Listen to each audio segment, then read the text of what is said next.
Les missionnaires de la démocratie se révèlent comme des anges de mort. Nom d'ONG occidentales au service des bellicistes globalistes et rapport entre elles. Lors des renversements de gouvernements les plus récents dans le monde, les ONG occidentales, de pair avec divers services secrets, ont joué un rôle central. De la Serbie en passant par l'Irak et la Géorgie, par les pays du printemps arabe et finalement jusqu'en Ukraine, elles ont déstabilisé des pays bien ciblés sous le prétexte d'une œuvre missionnaire pour la démocratie. Les organisations non gouvernementales ou ONG sont des organisations privées qui n'agissent pas sous le mandat d'un gouvernement.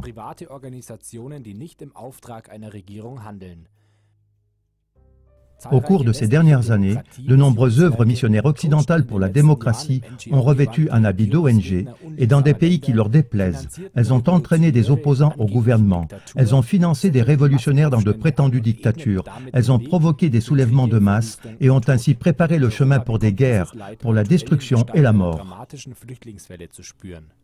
L'Europe ressent actuellement cette souffrance sous la forme dramatique d'une vague de réfugiés. Ce n'est pas parce qu'aucun gouvernement officiel ne se trouve derrière elle que les organisations non gouvernementales, nous ne les appellerons plus dorénavant que ONG, ne sont pas moins dangereuses. Tout au contraire, les ONG les plus puissantes au monde agissent dans la hiérarchie du pouvoir et même nettement au-dessus de certains gouvernements. Elles sont ensuite entremêlées avec d'autres réseaux d'ONG influentes. Celles-ci aiment se vanter d'agir de manière privée et indépendante du gouvernement.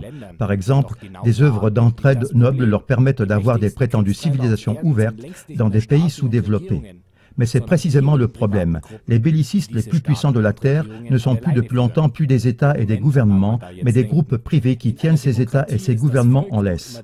Mais peut-être, pensez-vous, dans une démocratie, le souverain c'est toujours le peuple, et il n'y a aucune instance au-dessus des gouvernements élus. Mais c'est faux. Le pouvoir sur Terre est en réalité privatisé depuis longtemps. C'est du moins ce qu'expriment les professeurs en sociologie renommés Hans-Jürgen Krismanski et George William Domhoff.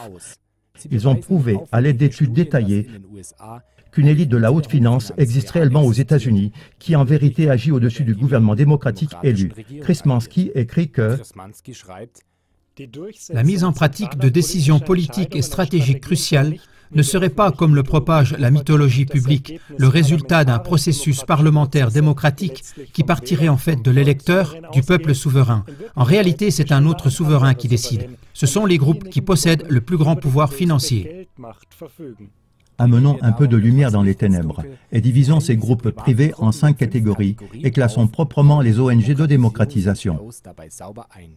Première catégorie, antichambre, think tanks globalistes. Deuxième catégorie, financement et entraînement.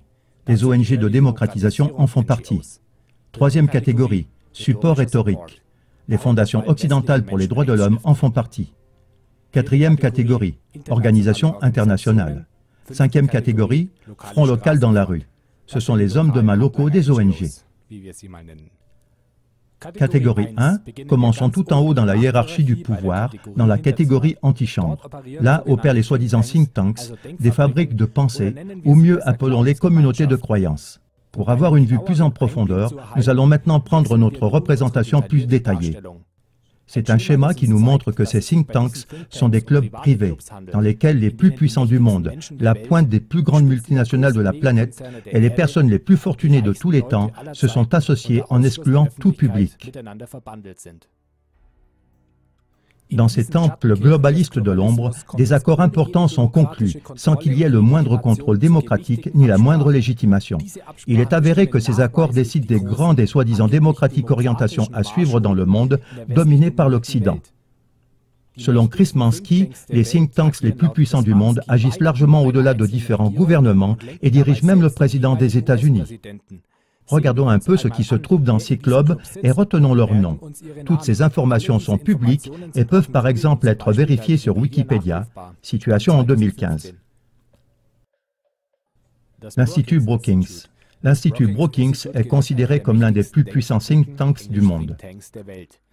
Pour mémoire, plus nous verrons fréquemment des personnes, des entreprises et des organisations dans ce documentaire, plus grand sera le triangle de signalisation jaune en bas à droite dans l'image correspondante. Le chiffre dans le triangle jaune indique le nombre de fois que la personne, l'institution ou l'entreprise est représentée dans notre schéma. Les banques, assurances et financiers engagés chez Brookings. Pour une étude plus attentive, le documentaire peut être mis sur pause. Groupe pétrolier, fondation, armement et industrie. Exemple pour d'autres multinationales. Poursuivons avec l'International Crisis Group. Quand il s'agit de questions sur la guerre, l'ICG est l'interlocuteur principal des gouvernements occidentaux et organisations internationales comme les Nations Unies, l'UE et la Banque mondiale. Conseil d'administration remarquable. Veuillez prendre note des triangles jaunes. Supporter remarquable. Conseiller important. Ensuite, le Council on Foreign Relations, un groupe d'élite avec 4500 membres. Fondé en 1921 à New York par les banquiers juifs Paul Warburg et Otto Hermann Kahn et leurs amis. Publie le journal Foreign Affairs, qui est décrit par le Washington Post comme la Bible de la pensée en politique extérieure. Big Money, représenté dans le Council on Foreign Relations. Big Oil, géant de la communication, multinationale pharmaceutique, grand groupe dans l'armement et l'industrie, conglomérat médiatique, lobbyiste et géant des relations publiques, industrie de la consommation.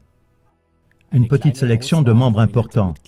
David Rockefeller, George Soros, Mitt Romney, John McCain, George Herbert Walker Bush, Bill Clinton, Hillary Clinton, Jimmy Carter, Al Gore, Henry Kissinger, Zbigniew Brzezinski, John Negroponte, chef de l'ensemble des 17 services secrets américains, Janet Yellen, présidente de la Fed, Lloyd C. Blankfein, directeur en chef de Goldman Sachs, Benjamin Sherwood, président de ABC, Rupert Murdoch, fondateur et PDG de News Corp et Fox News, Ronald Lauder, président du Parlement mondial juif, Robert Zoellick, 11e président de la Banque mondiale, Jeffrey Brekes, président de Time Warner.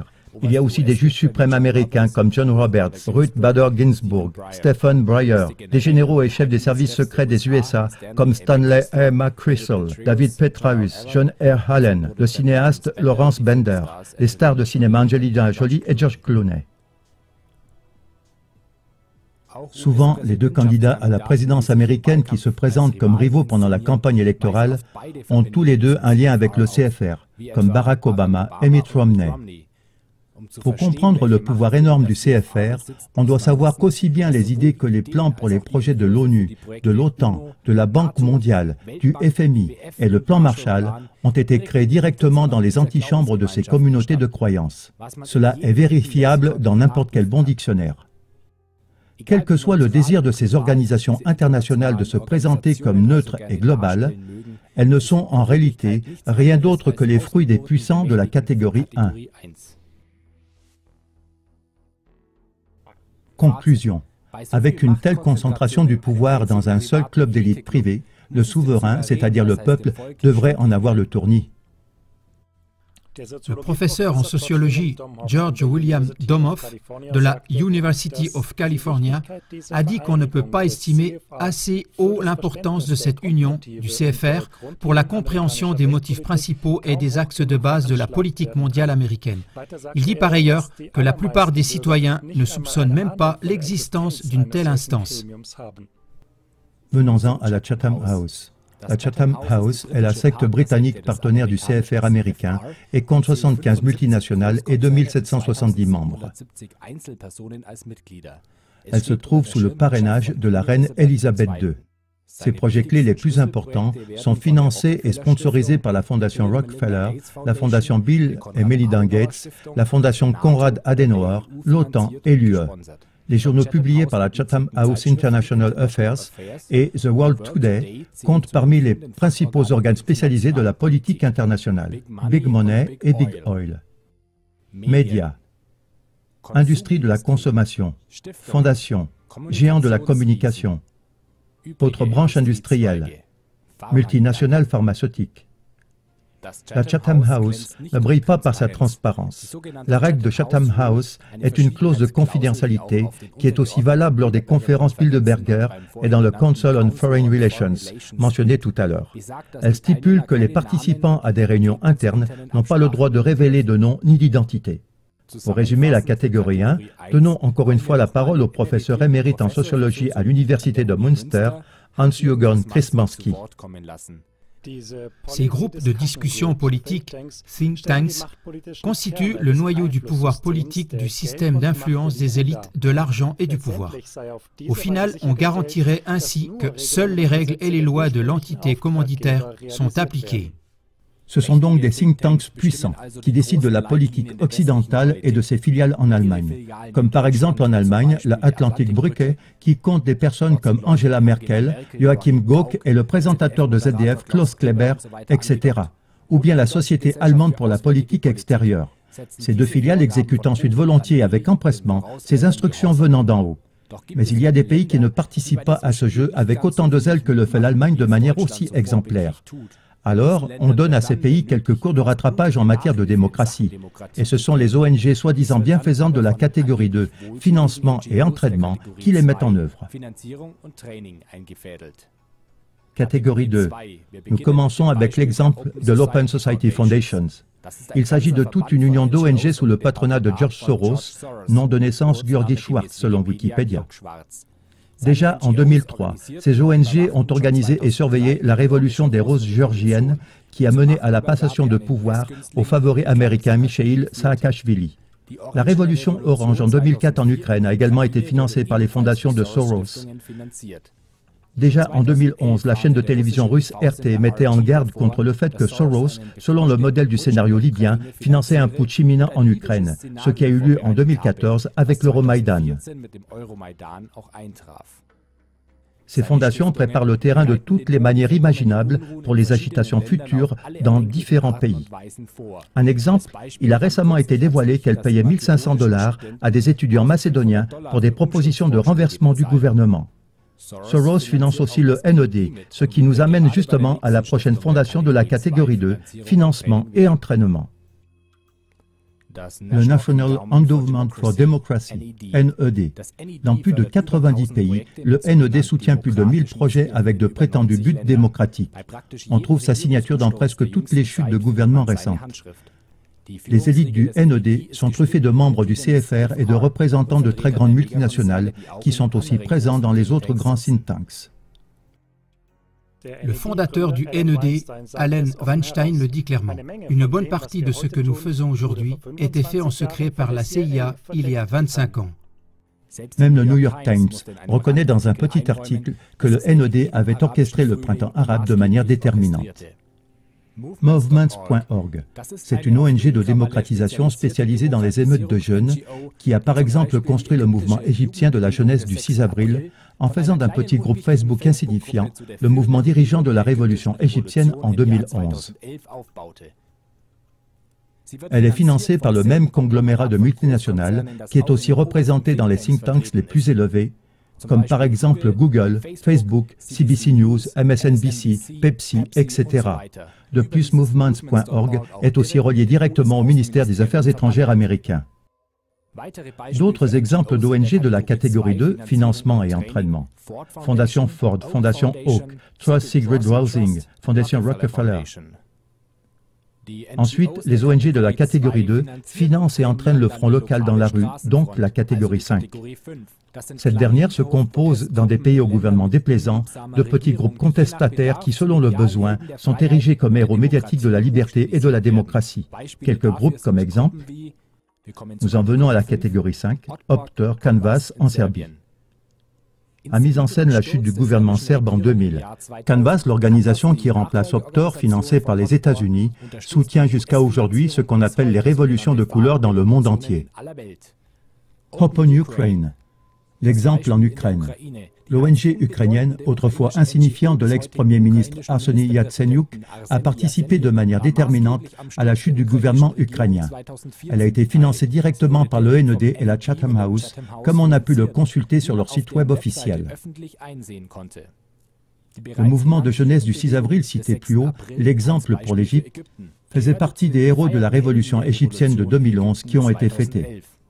D'autres exemples d'ONG exécutantes locales: Free Malaysia Today, Prachatai, Tutsi Riot, Open Russia, Democratic Alternative Da, Arab Commission for Human Rights, Bahrain Center for Human Rights, Die Young Revolution Führerin Ansar Kadi, comme exemple pour le Yémen, le Front National pour le sauvetage de la Libye, etc.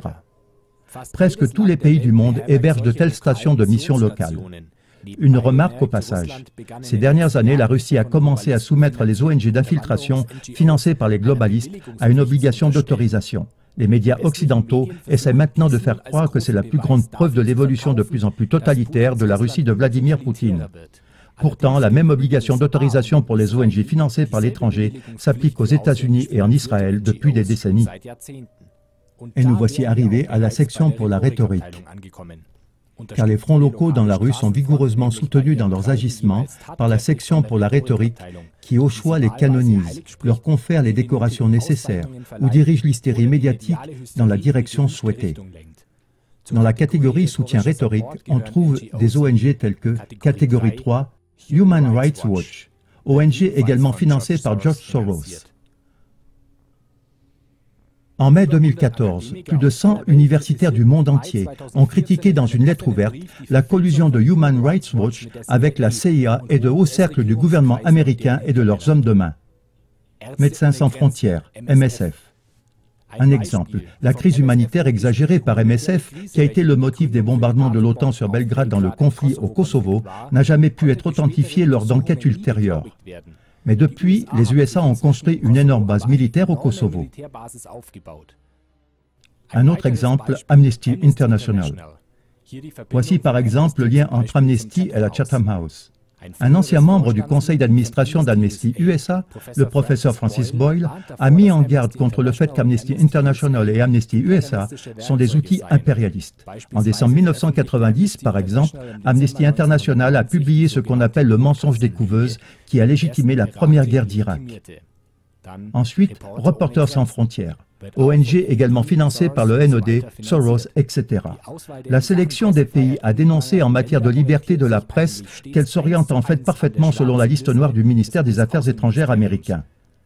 Les États-Unis eux-mêmes et leurs alliés ne doivent pas craindre de critiques fondamentales. Ainsi, par exemple, l'assassinat en avril 1999 de 16 membres du personnel de la station de télévision yougoslave RTS par une attaque aérienne de l'OTAN n'a même pas été mentionné dans le rapport annuel de Reporters sans frontières. Ensuite, un exemple d'une organisation qui donne à ses fondateurs les décorations nécessaires, la IWMF. C'est la Fondation internationale des médias féminins, un club qui, sous le prétexte de distinguer des journalistes courageuses, finance et soutient la haine parmi le peuple dans des pays déplaisants. Nous allons nous permettre ici de jeter un coup d'œil plus en détail sur les entreprises et organisations impliquées, car nous les connaissons déjà. Conclusion. À quel point un gouvernement se trouve derrière une ONG? Cette question semble devenir presque insignifiante au vu de tous ces noms de personnes privées, toujours les mêmes. En fait, la question qui est devenue centrale aujourd'hui est combien de pouvoirs privés se trouvent derrière un gouvernement? Comme nous l'avons montré, il existe des communautés de croyances totalement privées dans lesquelles s'ébattent les personnes les plus riches et les plus puissantes de la planète et qui disposent du destin de nations entières, de la guerre et de la paix sur notre terre comme si c'était un jeu. Alors qu'elles ne sont elles-mêmes aucunement légitimées démocratiquement, leur doctrine du salut par la démocratie laisse derrière elles des pays entiers en ruine. Nous ne prétendons aucunement que notre énumération soit complète, et elle peut volontiers être complétée. Aidez-nous à faire cela. Souvenez-vous aussi des noms et entreprises cités dans cette émission. Vous verrez ainsi les informations quotidiennes sous un autre angle.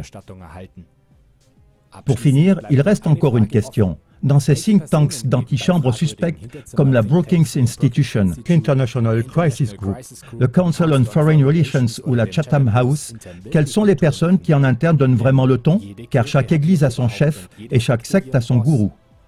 Le monde a le droit de connaître leur nom exact prouvé par des sources solides. Des rapports sur ce sujet venant de personnes de l'intérieur et de démissionnaires seront les bienvenus. Contactez-nous.